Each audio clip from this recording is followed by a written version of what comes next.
Get ready. 10 seconds. 5 seconds. Start. Sir, many benefits and facilities are provided for the industries. We find there is a tax holiday for 5 years and depreciation allowance on the industry is allowed, but it is denied in the case of plantations. There is no such thing as a tax holiday even for new plantations, and depreciation applies only in the case of building and machinery in the plantations, and thereafter the tax on gross profits is much higher in the case of plantations. The agricultural income tax is as high as 60% in the southern states, and no depreciation is allowed on the full assets. Depreciation is allowed only on the buildings and machinery, which form only a small part of the capital investment in the plantations. This levy of wealth tax will hit the plantation very hard. I am afraid even their small owners of plantation of 25 acres will be covered by the wealth tax because the value of the assets will be on the basis of market value. As I said, small acreages will be covered by this wealth tax in addition to the heavier income tax that we are paying. Here also, I am surprised to find that exemptions are not provided for workers' quarters, hospitals, crèches, etc. What I am saying is you must provide exemption for these precisely, otherwise, you are not doing justice to the plantation industry. These gentlemen seem to think that by rationalizing they are going to increase production or better the position of the plantation industry of the country. I am sorry, I cannot agree with it. If you look into the record of the public sector industries, you will find that out of a total investment of rupees 3000 crores, the net loss has been rupees 35 crores. If any private industry had run them, I think it would have been out of business. If the plantation industry is nationalized, I am sure you will not only be running the plantation industry, you will be putting lakhs and lakhs of people who are workers out of job. I say this because being a labor intensive type organization, it is very difficult to run it. You will have to provide sufficient encouragement for the growth of the plantation industry. Otherwise, we will not be in a position to compete in the world market.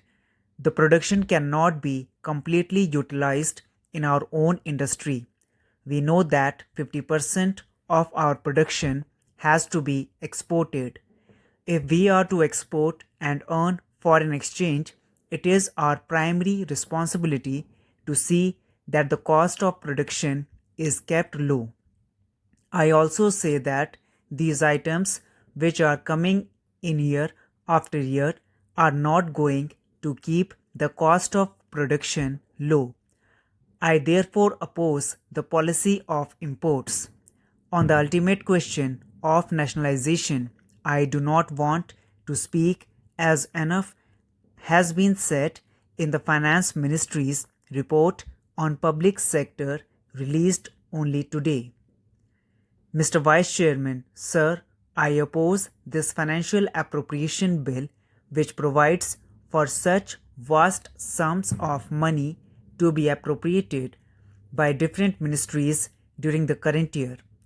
I would have supported it if all the spending which has gone on all these years had resulted in the economic regeneration of this country. But our experience has been a rather sorry one. In the first two plans, there was very great stress on industries to the neglect of agriculture. And when the industries were trying to pull up, then again, usual additional tax burden came in, and we have been seeing recession in all the industries. Now, take for example the textile industry. See its fate even now, and then take the engineering industry and see the recession that overtook it. Later on, because of the food shortage and of enormous sums of money which had to be utilized for the import of food grains, and suddenly a decision was taken that there should be more effort at greater food production, and that forgetting that there should be more inputs in agriculture. You talk of green revolution.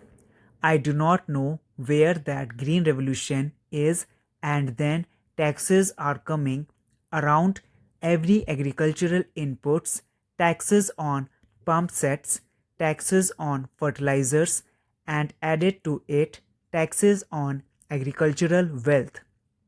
This type of erratic planning and policies of the government, can we say that government has done justice to the industry or the agriculture?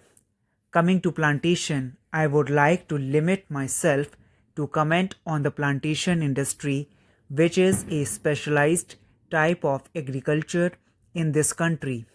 I find that during the past several years, in spite of the fact that these traditional exports from plantation has been doing their best for the foreign exchange earnings of this country, enough attention is not paid to this plantation industry at all. We find that the heavy import and excise duty is really something strange in the case of tea. In addition to the export duty, there is excise duty. These levies have increased export prices and reduced our capacity to compete in the world markets, and we all know how the tea industry has been suffering and losing its place to other tea exporting countries like Ceylon, Kenya, and others. The same is the case with regard to coffee, but because of shortfall in world coffee production, the coffee prices are maintained for the past few years. It is not as a result of foreign policies, but as a result of world position that our coffee is maintaining its place in the world market. We find that with the direct and indirect taxes on agriculture and the present imports, the prices of plantation products has gone up, which has lessened our competitive position in the world markets. We know that the finance ministry thought of giving some relief to the export duty leviable on tea, but that has been offset by the increase in the cost of inputs.